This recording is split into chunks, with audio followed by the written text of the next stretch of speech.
So irrigation farming is not as difficult as it seems, but it's hard.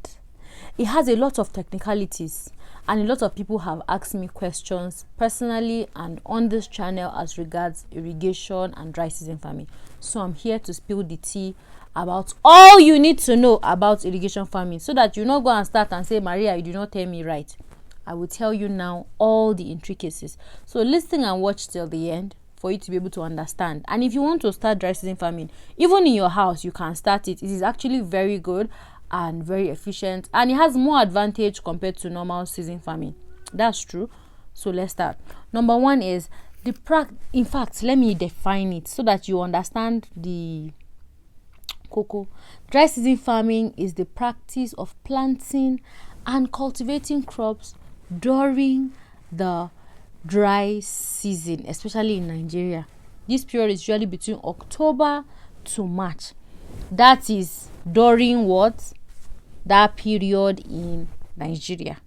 Some part of Nigeria don't experience this extent of dry season, but from where I stand and what I know, dry season starts officially in the north from October till March. That's when there's no rain. For some people in Lagos and Port Harcourt, you cannot relate. Some of the crops that you can plant would be rice, potatoes, corn, groundnut, yam, vegetable. Usually, yams are planted in jute bags. Onions, tomatoes, cabbage, cucumbers, carrots. Most of the vegetable that you consume are actually dry season crops, okay? Because perishable products do not last so long, and there's only a period of time where they can stay fresh, okay? So if you don't cultivate them all through the year, you would not be able to have tomatoes. And that is why there are times when tomatoes are really scarce, and sometimes when tomatoes are really expensive but available. So those dry season ones are the ones that are expensive and available. The process of this, it has like different process. I'm going to break it down for you. Number one will be getting your nursery.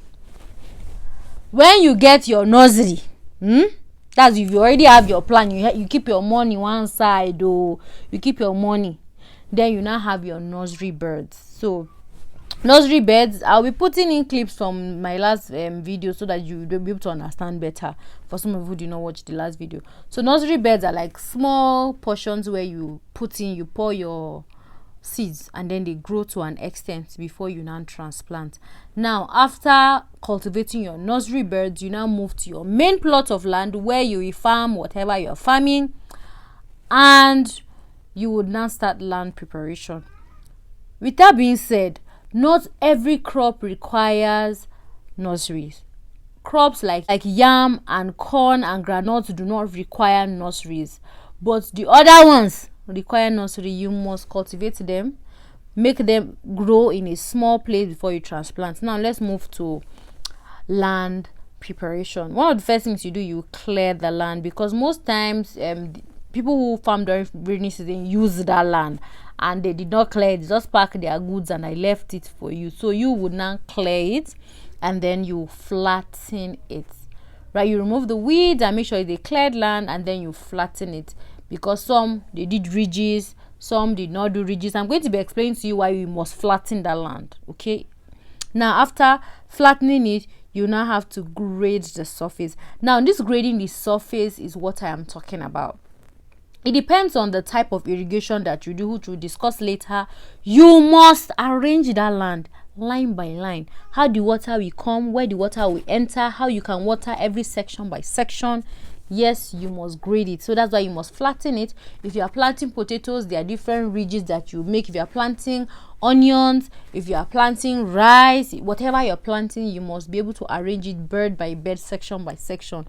Unlike the normal rainy season one that you just, if you are doing ridges, you just do ridges. You can plant on flat land, rain comes from above, no problem. But these ones, because of the way the water comes in, you must segment it. And that is why dry season farm is the most beautiful looking farm, because it is segmented and it looks sexy. Hey Maria. Okay, let's move. Then you go to transplanting. After you arrange it like how it's supposed to be, you now transplant, right? You transplant your goods from your crops from the nursery beds like that onions, that these are onions that you're seeing now, you remove it from your land and you put it on the mainland, from your nursery bed to the mainland, island to mainland. So you remove it from the island and you put it on the mainland. Yes, when you transplant, and then you can now start the process of watering.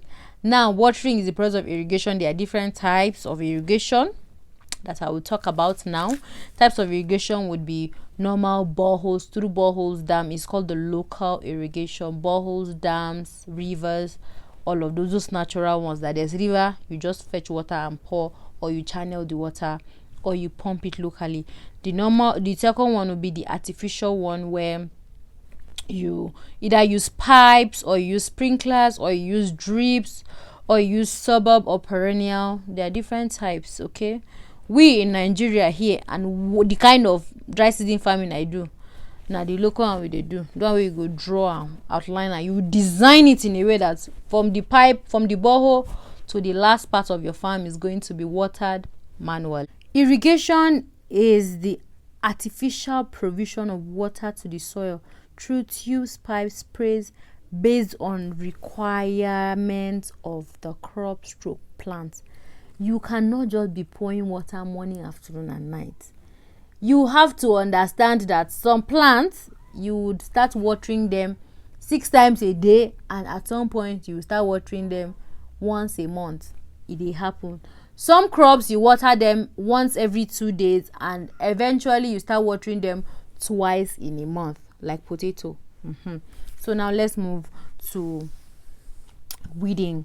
Another aspect of dry season farming would definitely be weeding, where you just weed.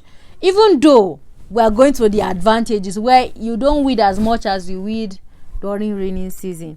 Now you weed, another process will be fleeting and fertilizers, because yes, we know that they are insects, and then you have to fleet it. Sometimes you have to fleet to protect them from infections. And the last but not the least, you have to apply fertilizer.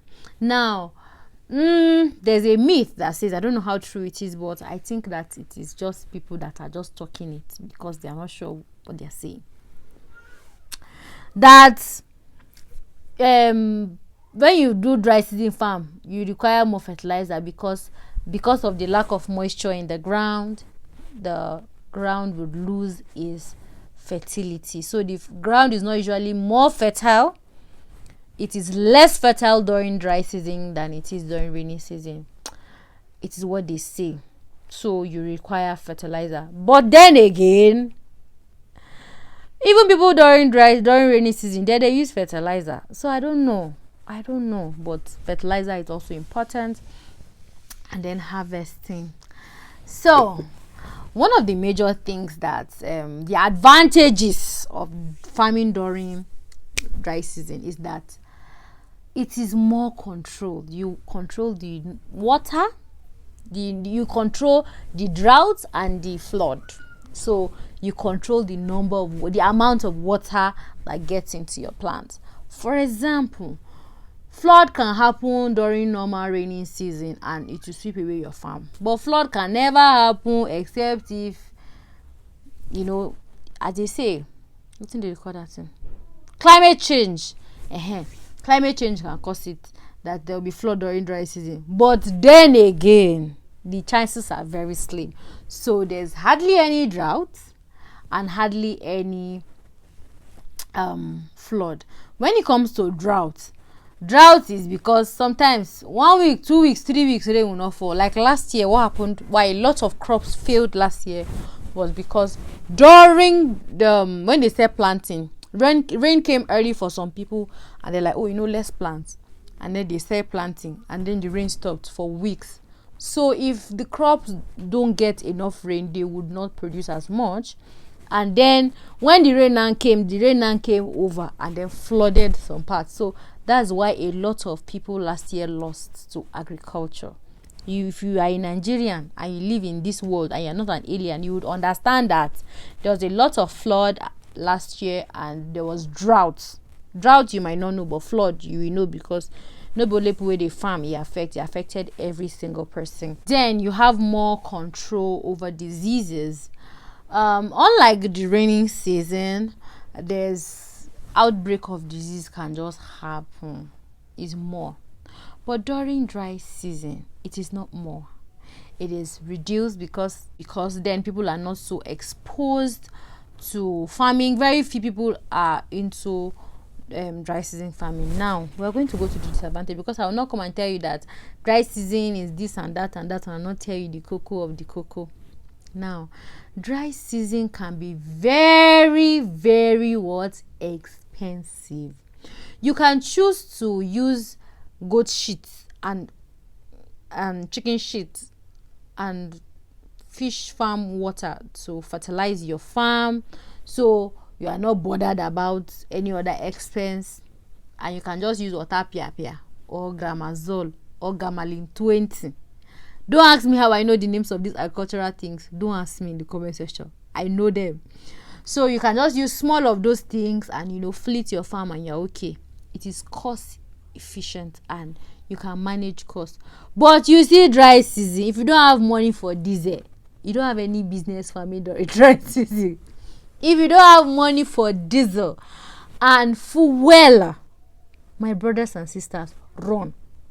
Because if you do not water your plants will die or they would not produce. And if you don't water them efficiently and the way they are supposed to be watered, they are not also going to produce. So you need money for dry season. That's like one of the major disadvantages. You see money. The farm.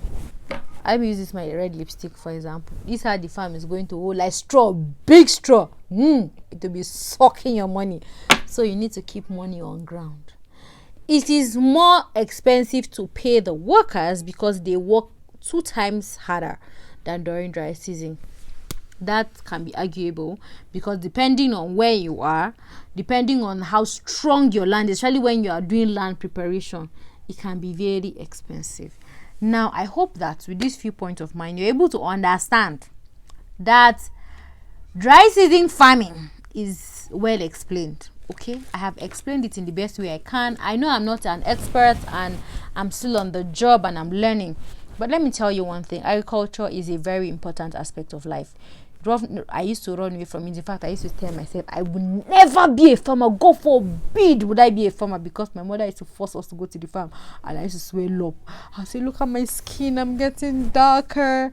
Yes, my mother can testify. I said to God, I frustrated her. Even though we're not doing most of the work, there were workers who were doing it. But me, the fact that I'm not sleeping at home and I'm asked to go and see how people are working under sun and I have to stand under the sun with them was a problem.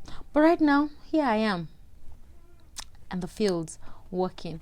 So agriculture is a good way of making money, and but you need patience, you need money to get money from agriculture. I'll see you guys in my next video. Bye bye.